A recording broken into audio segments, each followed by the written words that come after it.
To survive on planet Earth, we need certain natural resources, like soil, water, and air.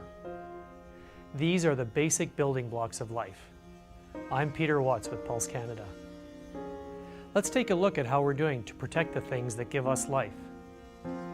On a global basis, 5 to 7 million hectares of farming land is lost through erosion and degradation every year.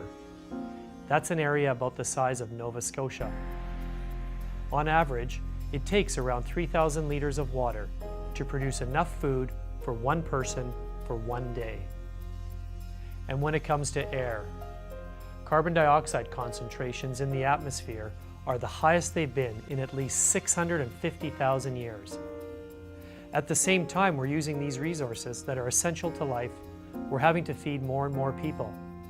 It took until the 1800s to reach 1 billion people. Less than 250 years later, we've reached 7 billion.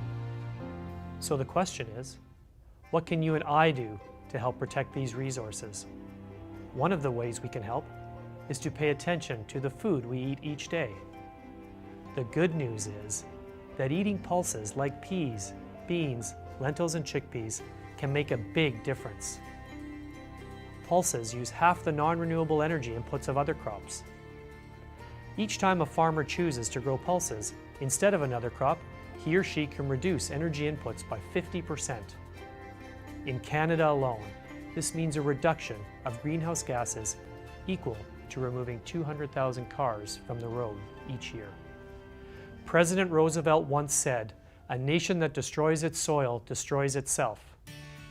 In the area of Canada where pulses are grown, 82% of farmland is protected through no-till or conservation tillage.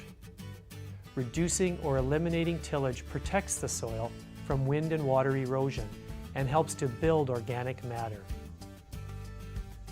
See this crop of peas? They're increasing healthy microbial activity in the soil. The pea plants are actually improving the land for next year's crop. Finally, water. Water is an essential resource for all of us. The good news about pulses is that they use way less than any other plant or animal source of protein.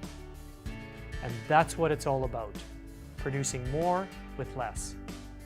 So the way I see it, pulses are a big part of the solution to feeding 9 billion people in 2050. What can you and I do? We can start by making the right decisions, like what we choose to grow and eat.